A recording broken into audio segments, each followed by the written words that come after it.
Hi, I'm Eva Kerr, and in this video, I'll be interviewing my friend, Amy, about her research experience and just working in the field in general. I hope you enjoy. Amy Hessler. I went to Western Colorado University. I studied biology with an emphasis in environmental biology and ecology. I did a few research projects with salamanders and birds and plants, and I'm still trying to figure out what I'm really truly interested in, like a specific study organism or group of organisms. I think I'm currently just taking a break from school. So I think I might just do some. I think the idea of seasonal jobs is really interesting or just like fun because I can just hop to different locations that I want to maybe live somewhere for 6 months and just try it out. It'll just be like what I did at Rumble. Well, I guess that was a little bit shorter, but like a 3 to 6 month job is like seasonal that just follows like, oh, you'd probably work like a winter or fall would be like September to January and then just like pick up the next like cycle of when people need people in the field. And because it just like goes by so quickly, I think that would be really fun to experience a lot of things while getting paid. And I'll do that as long as I want to keep exploring because I really don't know at the end of the day if like I'll just enjoy getting to finally use my degree and just like get out there and just have fun. But the career I want still requires an upper level graduate degree. So my current plan is to apply this fall for the fall of 2023 to go into it. And I still don't know what I want to do for grad programs either, but similar to my Kindred projects, trying to stay in the realm of wildlife diseases. Summer at Rumble or the Rocky Mountain Biological Lab, and I kind of worked on several different projects, I guess you could say. Um, I helped with Dr. Howard Whiteman's project as just helping him collect salamanders and just help him work on collecting his large data set or database. And then at the beginning, I actually had a different project. I was working with on a Kindred project, looking to see where it was in Colorado and maybe what different variants it was, or different variants that the salamanders there may have. I didn't complete that project, but I completed basically field sampling for that. Chytrid fungus is a fungus that is all over the United States and it's decimating amphibian populations, or mostly just in Colorado, it's just toad populations. And it's a super interesting dynamic because, like, you want to help all the species, of course, but like salamanders are technically carriers that bring it to the toads, but it's like, well, the salamanders also are a special species you want to take care of. And what was really cool about Colorado too with Chytrid is that there have been papers that have two variants here. So I really was curious on why. But it's basically this little aquatic fungus that attaches to the mouth parts and like the feet of amphibians and blocks them because their airways because they breathe through their skin. And then the project I saw through to the end at Rumble was determining if the different types or the diversity of bird species varied based on whether things were a salamander or a native predator or fish a non-native predator pond, along with helping some other people on their projects as well. I found a pretty interesting, I wouldn't say conclusion, but definitely an interesting finding. I noticed that there was a greater diversity in non-native fish ponds, which was not what I was expecting, but also I didn't really have anything to base the idea off of. Like I didn't really know if non-native fish would have caused more non like just a variety of birds that usually wouldn't come in but do because there's fish. Um, but the project was a little bit rushed, so I think that I'd love to go back and do it again or just test it more times to see if that was an actual fact or if it was just like happened to be that year. Definitely there are a ton of more questions for it though.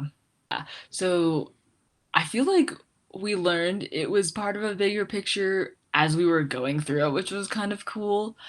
Um, that whole area is super interesting because like a lot of the beaver ponds there, well, the, I just thought of like 10 things at once. The dynamic of the area that we were in has a lot of stocked fish. Like it's a really popular fishing destination. So it was really interesting to see how stocked fish impact the environment so greatly. So I guess that would be one connection to like potentially wildlife management decisions. I definitely did not have enough data to advise anyone on anything, but and then Eva's part of the project worked on smaller organisms like the macro or microinvertebrates in the ponds.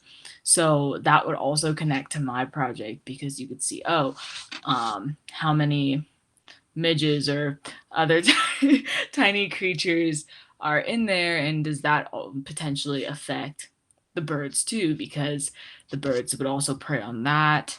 And it's a super cool project that I hope someone takes on in the future because it would be so cool to really understand all of the ponds in that area. Yeah, And it I makes a agree. huge Yeah. just web of like what's going on here.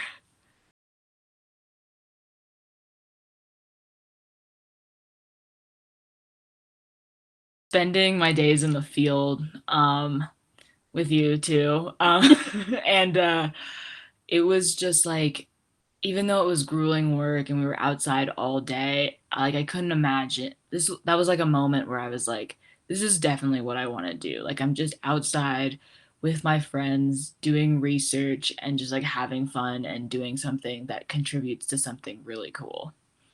Yeah.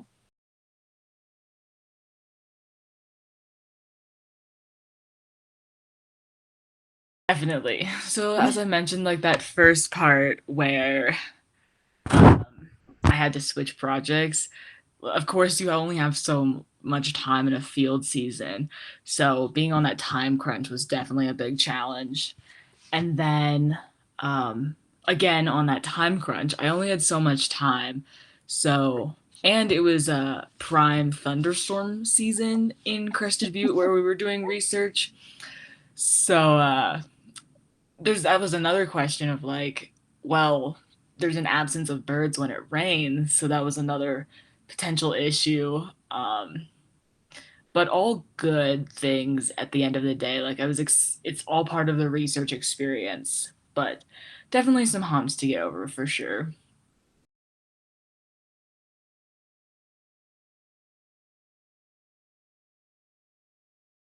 To be honest, I like just am just drawn to them. They're super fun, and I I like working since I was from the ocean or like on the coast. I love that little like water aspect too. It doesn't have to be the like marine bio per se, but I love working with that. And it's also like so far when I've worked with birds and plants are really cool, but they just like don't move as much as I at the it's like very I like animals because they're like interactive. And then birds are fun, but like I'm not the I'm my I like to just see the salamanders. They're up close. You can catch them in a net. Birds just are sometimes far. It's a lot of binocular work.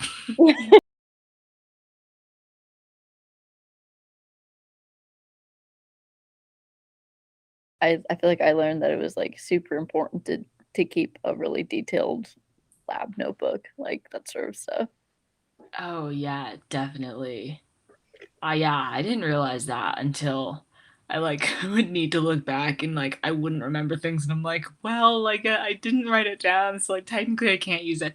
So yeah, I definitely think that's important. I think being very flexible on the go is a really important one that like I didn't really realize. It's like, well, if it starts raining, you just gotta if lightning comes, you just have to be calm if you're like out there and just deal with it. And if it rains and you still have fun, but you just have to be like very flexible very quickly. Yep.